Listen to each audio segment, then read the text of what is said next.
Sonja here. Welcome to Sonja's Sermonettes. When they all gathered in the upper room, there came a sound from heaven after they was in one mind and one accord, like a mighty rushing wind, and it filled the house with the Spirit of God. It didn't sound like it was a quiet, reserved situation to me, does it to you?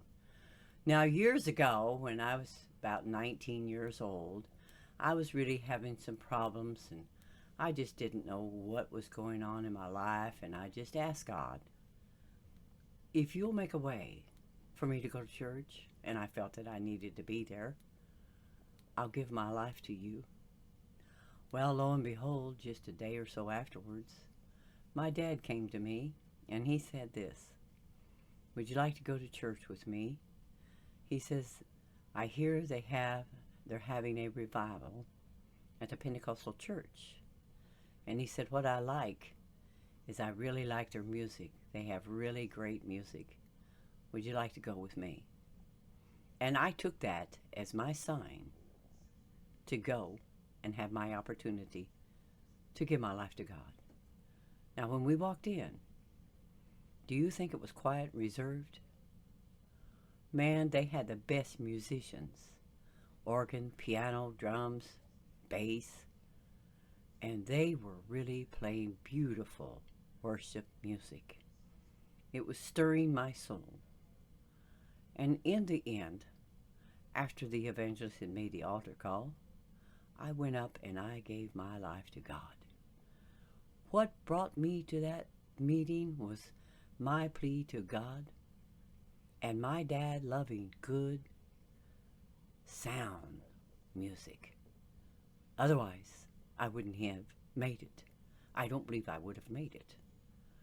But I do not condemn anyone for worshiping the Lord in loud fashion or form. The Bible plainly states to make a joyful noise unto the Lord. Now, how do you make a joyful noise? Actually, what is your interpretation of love? Is love an emotion? It's a feeling? It is, yes. And how do you express that feeling, that emotion? A lot of times, it just gives you a reason to carry on and to live. A reason, a purpose, a plan in your life. That you have found something worth living for. Now, David was an apple of God's eye. He was a warrior. He was a shepherd. And he turned out to be a king. But there was a time when David was so filled with the joy, yes, happiness, yes, was happy, of the Lord, that he danced before the Lord with all his might. And he danced his clothes off of himself. And of course he was criticized for that. You know what? Have we forgotten what the word really says? Was Jesus a person, an individual, God in fashion and form, had an emotion? Did he feel? Did he weep? Did he have compassion? He was moved with compassion. He was filled with a moving spirit. Oftentimes, he had to go off by himself and be one with the Father and become unity with him to regain his strength.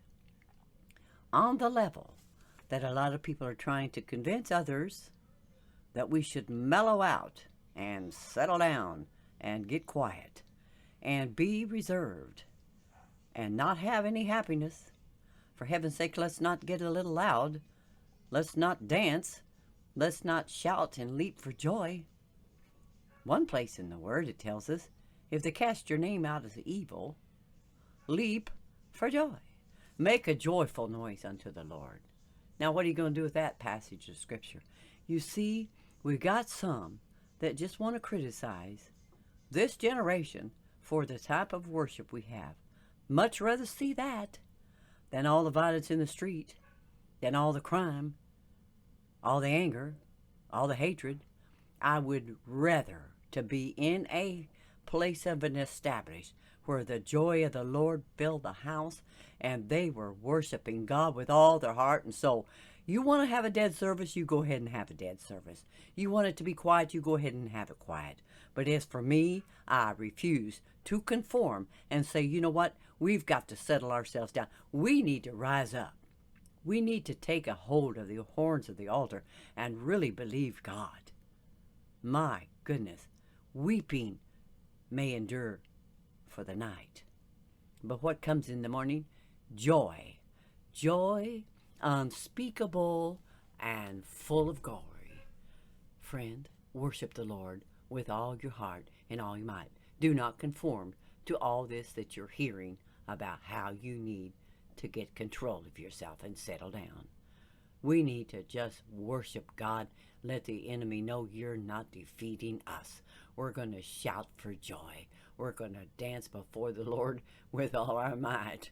We're going to keep the joy of the Lord alive in our lives. I'm glad you stopped in. And so, until next time.